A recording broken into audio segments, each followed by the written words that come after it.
Hi everyone, welcome to another episode of Random Talk with Angie. Today, let us pause. Yes, pause. This world is loud. I mean, extremely loud. There is a constant ping of notifications, the pressure to always be productive, the noise of opinions, expectations, and comparison. But amidst all of that, there is something deeply powerful that we are losing touch with: stillness. I had a conversation with a friend of mine, and then we were talking about, stillness. And he said to me that stillness isn't just the absence of sound or motion, it's the presence of awareness, peace and clarity. So, in this episode, we'll talk about what stillness really means, why we avoid it, and how reclaiming it can transform your work, your mind, and your connection to yourself. When you hear stillness, you think that, oh, it's just about me sitting in one particular spot or just being quiet. But stillness isn't just silence. You can sit in a quiet room and still feel chaos inside, and you can be in a noisy environment and still experience calm within. Stillness is an inner state, a moment when you're not reacting, not rushing, not escaping, you're simply present. In stillness, you meet yourself. Your thoughts come into focus. Your feelings rise without filters, and your spirit breathes. It's a space where insight is born, where your soul can speak and you can actually hear it. So, why do we run from it? Let's be honest, stillness is hard because it requires facing ourselves. And sometimes the quiet reveals things we've buried, unprocessed emotions, unmade decisions, fears we've masked with busyness. We fill our calendars, scroll through endless reels, or jump from task to task because distraction is easier than confrontation, and that I genuinely agree with. But here is the truth: avoiding the discomfort of stillness may keep us safe, but it also keeps us stuck. The loudness of the world often mirrors the noise in our minds, and sometimes stillness is the only way to sort through it. So here is what happens when we reclaim stillness. The first is you make better decisions. When you slow down, clarity comes. You're no longer reacting, you're responding with intention. Everything is not about, going on the fast lane. No. Sometimes you just need to calm down, slow down, and then let clarity seep through your mind. And then you find out that whenever you need to respond, you do not respond with reactions, right? You do not react with your emotions as well. You're responding with intention. Another thing that stillness does for us is we're able to reconnect with ourselves. When you're still, that version of you that is buried under stress, roles, comparison, expectations, stillness just brings them back to the surface. You're able to sift through whatever chaos that is going on in your mind, and then you're able to identify that version of you that is way above the stress, goals, and expectations. Another thing that the power of stillness can do for you is you reduce anxiety. Mindfulness and breath centered stillness calms your nervous system, and it's not just magic, it's neuroscience. You're anxious, you're worried about a lot of things, you're nervous, you need to calm down, you need to be still, just be still. And so, for the Christians that are listening to this, you know this particular Bible verse, which is Psalm 46, verse 10, which says, "Be still and know that I am God." You hear from God when you are still. Not do more, not know more, just be still. Stillness invites God in. It opens up spiritual intimacy that hustle tends to drown out.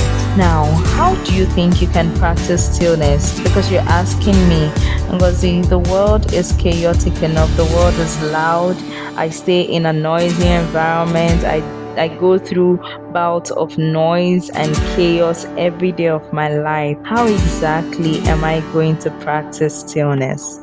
Well, stillness doesn't mean sitting cross legged in a monastery for hours. So, start small. My elder brother was the one who taught me this 2 minutes in the morning, sit without your phone, breathe, just be. For him, it's way beyond 2 minutes, but he taught me that for someone like you who is trying to find some stillness amidst chaos, you might as well just start with 2 minutes. Breathe, sit without your phone. You can just close your eyes to avoid distractions and then just breathe. Another one would be digital pauses. And yes, I learned that from my brother as well. Turn off your notifications and choose presence over pains. And if you see that that app is driving you crazy and making you, not to have time for yourself, not to be still in moments where you need that power of stillness, feel free to delete it. I remember having a conversation or even accusing a friend of mine and saying, "Gentleman, you don't even take my calls, you don't even return your messages." And he said, "Well, the truth of the matter is, I actually turned off my notifications. When I want to be by myself, when I want to be still, I just turn off my notifications, and then messages, calls, nothing comes in." I'm like, "Wow, really?" Said yes, and it's something that he has mastered that habit. And I also remember that even as a date, I have my notifications turned off for Instagram, I have my notifications turned off for WhatsApp, I have my notifications turned off for a couple of apps, and it's such that when I really want to go there, I know that yes, I want to be there. It just helps me, taking those digital pauses, they actually help me to choose presence over pains. Another one could be mindful walking. Leave the headphones, just listen to your steps, your breath, the wind. Many people want to take walks and then they go on ahead to block their ears and they're saying, "Oh, I don't want any distractions, I don't want anybody saying hi." But the music you're listening to, whatever you're listening to itself, is a distraction by itself. So why don't you practice mindful walking today? Leave the headphones, just listen to your steps, be present in your environment, right? And then also listen to the breath, listen to your breath, listen to the wind. For my spiritual people, you can practice stillness by practicing spiritual stillness. Read a verse, don't rush, meditate on it, let it sink into your spirit. That's another way that you can practice stillness. Now, there is something called a mind check-in, right? Ask yourself, how are you feeling right now? Where is your mind? That 10-second pause creates space between reaction and response. Don't be in a hurry to react, okay? Ask yourself how you're feeling. Ask yourself what's going on with you, Just think about it. Just calm down. Recently at work, someone had reached out to me and asked me to share a short story from a time. Recently at work, someone had reached out to me and asked me to share a short story about the time when taking a pause really helped. And she said, "Oh, maybe it gave me clarity, calmed me down, or helped me show up better in my day." And this was the story, this was a story that I shared, and what I'm going to read out. Recently at work, someone had reached out to me and said, "Oh, I would like you to share a story about the time that, you actually calmed down, you were really present, and would like to share it with the rest of the African team." And I shared a particular story, which I'm going to read out now, and I hope it is relatable enough for someone who is listening to this. Now, the story goes thus. These days, my schedule feels like a constant shuffle between work and trying to show up consistently for my personal goals. There is always something pending, a review to complete, a plan to refine, or just one more thing to cross off my list. It's easy to slip into autopilot without even realizing it. There was a period when work felt non-stop. Tight audit deadlines, long hours, and an endless loop of tasks. I was trying to keep up, but the stress was quietly piling up. One evening not too long ago, I felt it all catch up with me.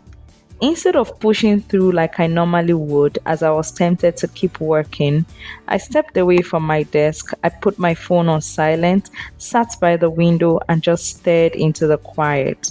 No calls, no emails, just me, the evening light, and stillness. It wasn't long, maybe 15 minutes, but it made such a difference. My mind softened. I started thinking more clearly, and most of all, I felt human again. Now, I protect those small pauses like they are meetings because they are meetings with myself to check in, realign, and keep going human. I am learning that these tiny intentional pauses are how I stay grounded in the middle of everything I'm building. So, make sure you continually and consistently ask yourself through these mind check ins: how am I feeling right now? Where is my mind? It would help you create space between reaction and response. I know life is hard. There are deadlines, conversations, pressures, and constant movement. But stillness isn't a luxury, it's survival. In stillness, you hear your truth, you reconnect with your creator, you find your center in a spinning world. So today, I leave you with this. Almost everything will work again if you unplug it for a few minutes, including you. And that's a quote from Anne Lamott. Thank you for being here with me on Random Talk with Angie. If this episode gave you even one moment of peace or insight, please share it with a friend. Let's normalize stillness together. You can reach me at randomtalkwithangie@gmail.com or follow me on Instagram and TikTok at Random Talk with Angie for more reflections and real talk. Until next time, breathe, pause, and be still.